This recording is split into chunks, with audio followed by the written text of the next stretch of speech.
now logged into the system as a bank private labeler. And one thing the bank may want to do is to see the projects that they've been added to. The bank could be an approver to get the project started. So again, the bank will be able to see the status of the approvals of the other stakeholders, as well as take action themselves. The bank will be able to see the project communications. The bank would, of course, know the design name, the development, the lot, some information about the user. See that the project has not started yet. They can see some information about the project.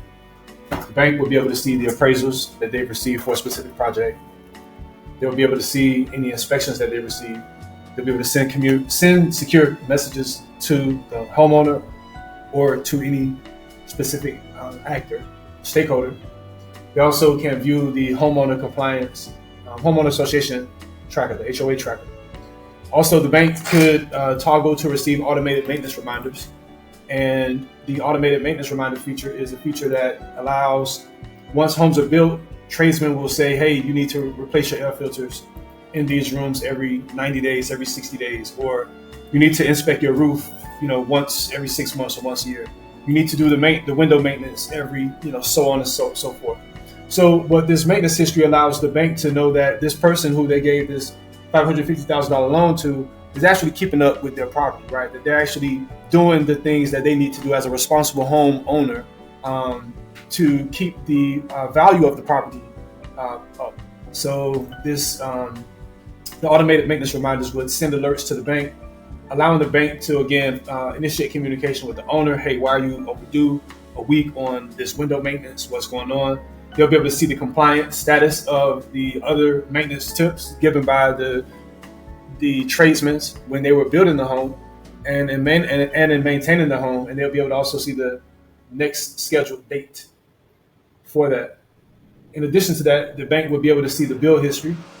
In this case, they'll be able to see, the different phases that have been complete, the amounts of disbursements, the date of disbursements, the certifications, the receipts, pictures, documents, stakeholder sign-offs, and lien waivers.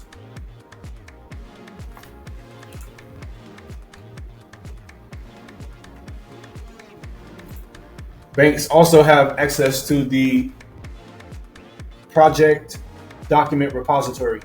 They can see, again, the certifications, pictures, all of the receipts, documents, stakeholder sign-offs, and lien waivers.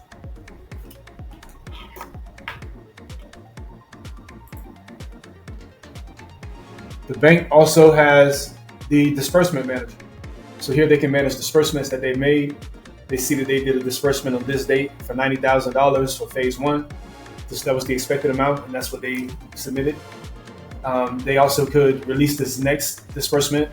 This would be once the bank has received a request for disbursement, where the disbursement request came in, and it included 3 certifications, 3 stakeholder sign-offs, 12 documents, 3 pictures, 15 lien waivers, and 20 receipts, right? So the bank could print this information off, save this information, push it out to the bank system. We have API integrations, email integrations, FTP integrations. But ideally, the information can be conveyed with the members of this project simply by the bank entering this information into this system and just saying, releasing the disbursement once that has been done in the banking system.